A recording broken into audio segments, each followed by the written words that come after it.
拜登封杀俄乌停战谈判的内幕曝光，利用普京的善意改变俄罗斯的国运。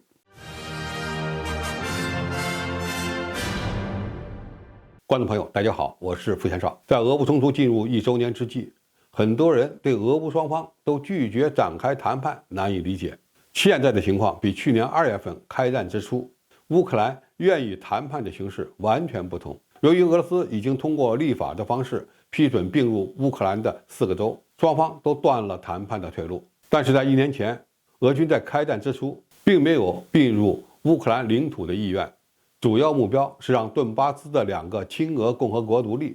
同时呢，让乌克兰政府承认将克里米亚并入俄罗斯。俄军曾一度逼近基辅，特别是在马里乌波尔、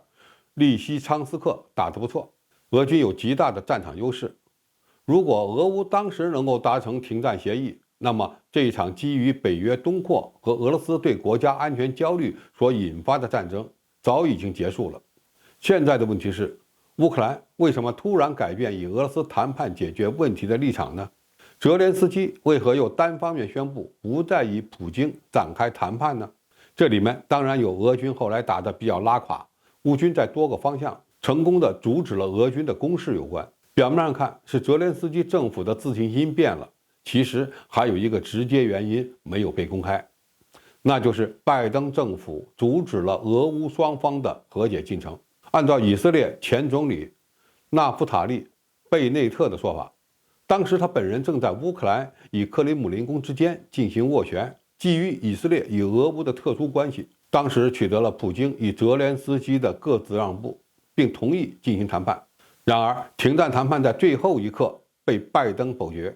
贝内特的说法也证实了许多专家的猜测：美国横插一脚，要求乌克兰停止谈判，并把俄乌冲突的目标定为通过打一场代理人的战争来削弱俄罗斯，导致普京下台。以色列前总理是当时斡旋俄乌危机的当事人，这个说法的可靠性非常高。那么，美国对乌克兰局势的判断，从一开始的恐慌与逃避，到后来的干涉以破坏谈判，拜登为何要做出如此大的政策转变呢？从事态的发展上，我们不难看出拜登在俄乌冲突爆发后的投机心理。美国中央情报局对俄乌冲突的最初判断是，乌克兰只能坚持4天。如果俄军的战斗力如普京所预期的一样强悍，那么西方和北约是没有机会将俄罗斯拖入一场长期的消耗战或代理人战争的。俄罗斯军队的自信，我们从其进入乌克兰以后，装甲纵队排列在公路上，甚至遇到红绿灯都要停下来的情况可以看出来。乌克兰民众反对泽连斯基这个演员，亲俄民众的比例很高，俄语地区对俄罗斯军队应该是非常欢迎的。而拜登政府之所以阻止俄乌谈判，就是看到了实际情况与美国和俄罗斯当初预计的都不一样，断定俄军将陷入一场长期的消耗战。这可就是美国求之不得的机会了，不但能通过一场代理人战争削弱俄罗斯，也能借此消耗欧洲，帮助美国从欧洲吸引制造业，吸收热钱，让欧洲能源从依赖俄罗斯转为依赖美国，通过一场热战强化北约的地位，让美军有更多的机会在亚太地区全力对付中国。所以俄乌冲突的持续让拜登政府看到的是维持美国霸权的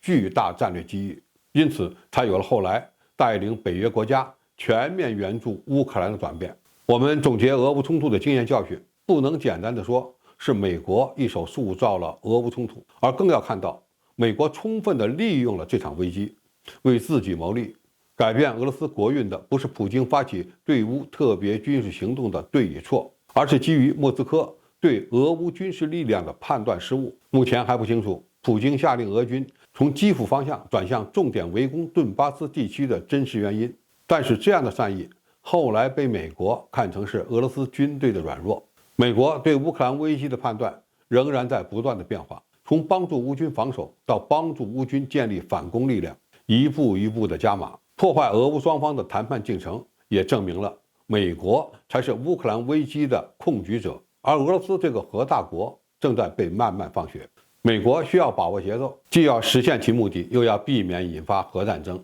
所以在达成这个目标之前，俄乌谈判解决问题的可能性几乎为零。以色列前总理的爆料，让我们认识到了国际政治的残酷，